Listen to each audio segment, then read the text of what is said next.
El Lazarillo de Tormes. Capítulo 5. Lázaro y el Buldero. Buldero. El buldero se ocupaba de vender las bulas papales, o sea, el perdón por los pecados que el Papa administraba. Para mi suerte di con mi quinto amo, el más desenvuelto y desvergonzado buldero que nadie haya conocido jamás, y el mejor para entregar bulas a través de las más sutiles invenciones. Cuando llegaba a un lugar, lo primero que hacía era presentarse ante los curas y darles algunas cosas de poco valor, como una lechuga de Murcia, si era época, unas limas, unas naranjas, un melocotón, un par de duraznos o unas peras para cada uno. De esta manera los trataba de poner a su favor para que los favorecieran e hicieran que sus feligreses tomaran la mula. Una vez que les ofrecía estas cosas, buscaba saber cuánto sabían. Si le decían que sabían latín, no hablaba ni una palabra en este idioma, para evitar tropiezos, y utilizaba el castellano de manera desenvuelta. Si se daba cuenta de que eran curas que se habían ordenado gracias al dinero y a las reverencias, y no gracias a sus estudios, se hacía pasar por un Santo Tomás, y podía estar hablándoles durante 2 horas en latín, por lo menos en un idioma que parecía ser latín. Cuando no aceptaban sus bulas por las buenas, hacía que lo hicieran por las malas, molestando al pueblo con engaños.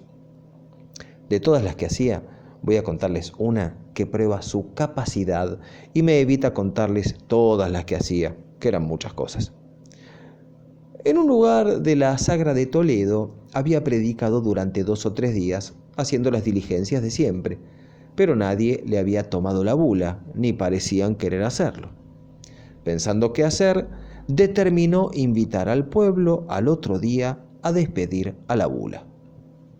Esa noche, después de cenar, se puso a jugar a las cartas con el alguacil.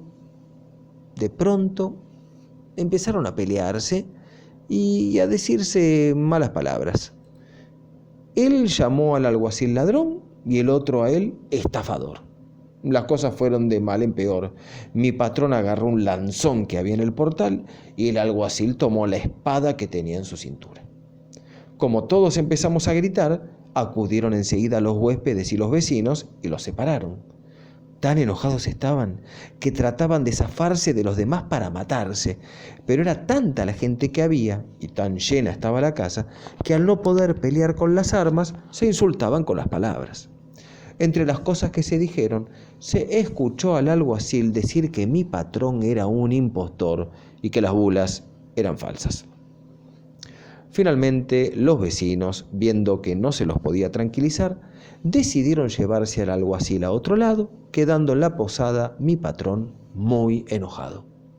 Solamente cuando los vecinos y los huéspedes le rogaron que termine con su enojo, se fue a dormir y entonces todos pudimos hacerlo.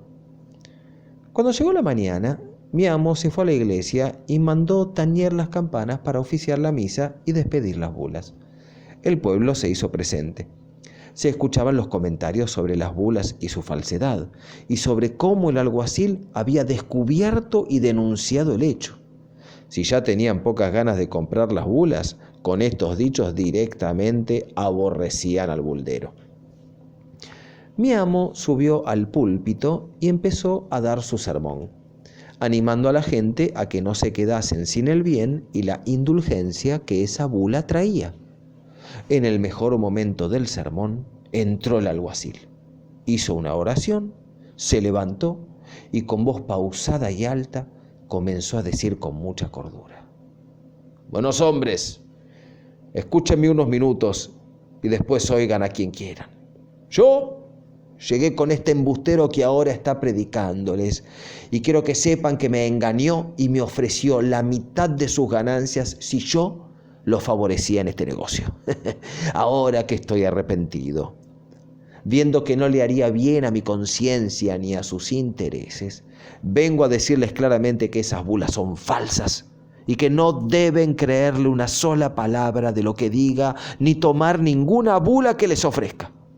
Quiero que sepan que yo no tengo nada que ver con ellas, ni directa ni indirectamente.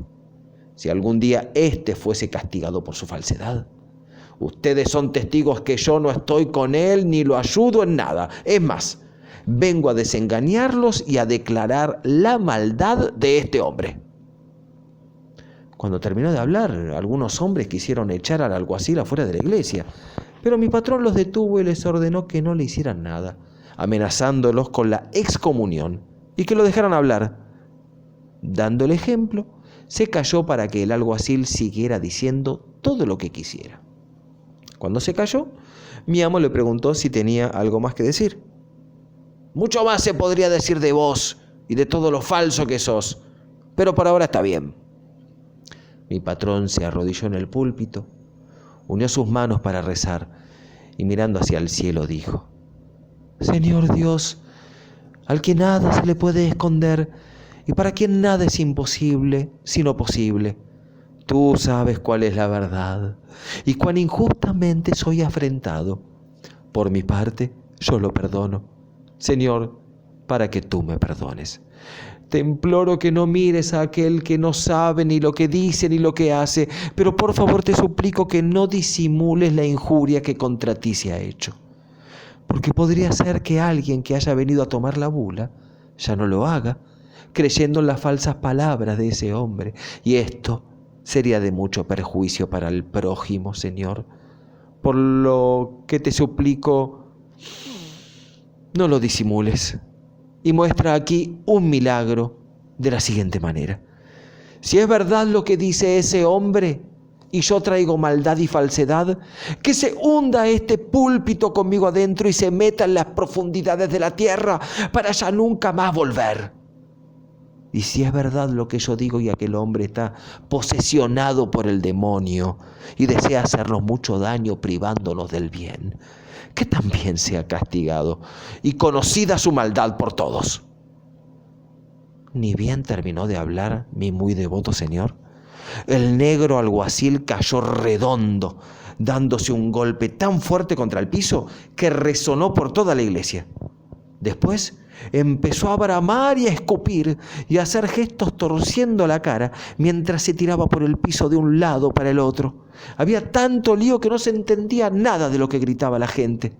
Algunos tenían mucho miedo. Unos decían: ¡ay, que Dios lo ayude!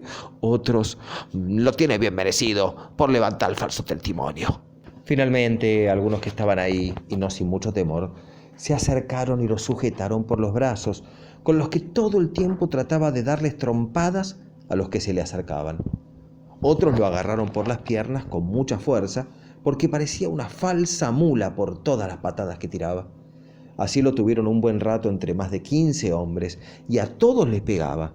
Los que se descuidaban se ligaban un terrible golpe en plena cara. Mientras tanto, mi señor estaba en el púlpito de rodillas, con las manos y los ojos hacia el cielo, como transportado hacia la esencia de lo divino. Todo el ruido y los gritos que se escuchaban en la iglesia parecían no poder sacarlo de su divina contemplación. Algunos de estos buenos hombres se acercaron, lo despertaron a los gritos y le suplicaron que ayudara al pobre infeliz que se estaba muriendo, pidiéndole que se olvidara de lo que había pasado y de las cosas que le había dicho, porque ya lo había pagado todo con su sufrimiento. Que si podía hacer algo para sacarlo de esa pasión y del peligro que padecía, que lo hiciese por el amor de Dios, que ellos creían que el alguacil era el culpable de todo, y él, quien decía la verdad y era bondadoso, porque gracias a su pedido, el Señor había acortado el castigo.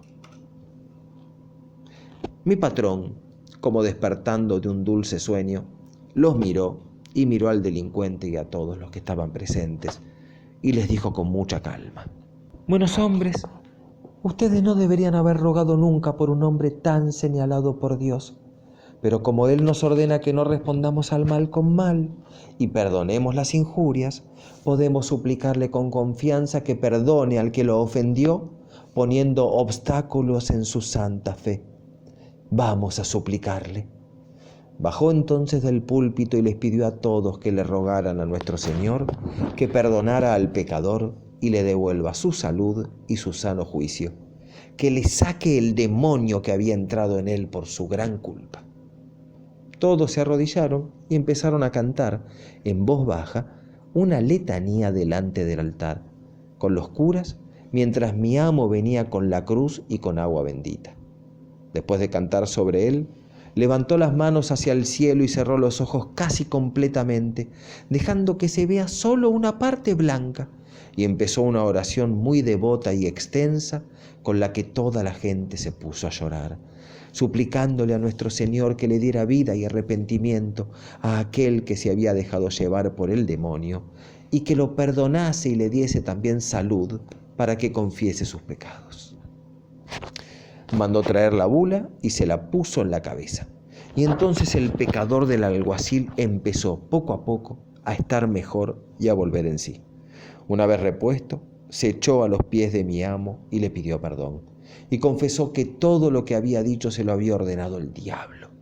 Primero, para hacerle daño a mi patrón y vengarse de su enojo. Y segundo y principalmente, porque el demonio estaba muy apenado del bien que se haría si todos tomaran la bula.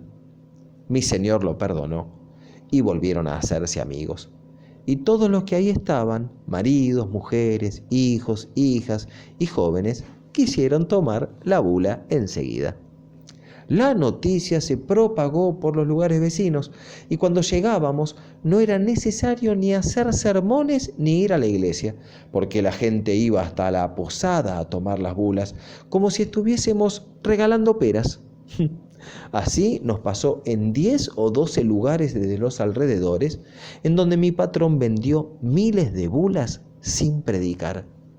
Cuando se representó la comedia, debo reconocer que yo también me asusté y creí que todo era cierto.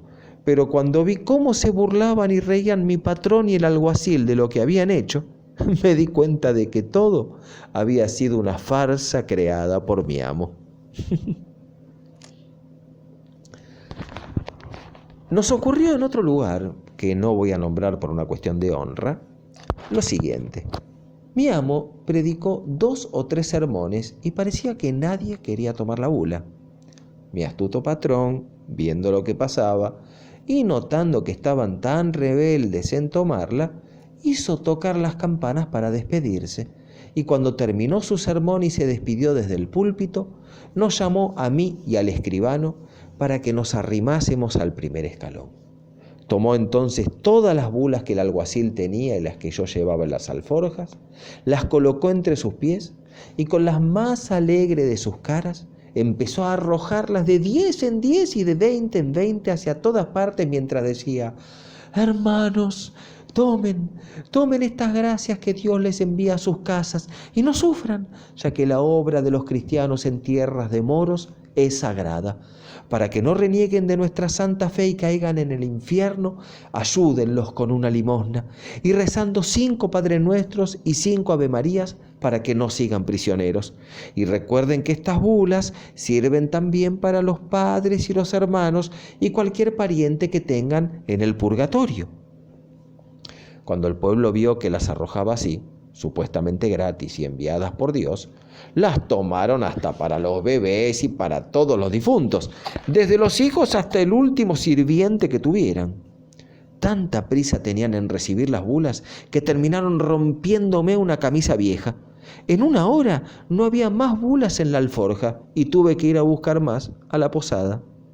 Cuando todos tuvieron sus bulas, mi patrón, desde el púlpito, les dijo a su escribano y al consejo que se levantasen y tomaran nota de quiénes eran los que gozarían de la santa bula, para que él pudiera rendir cuentas al que lo había enviado.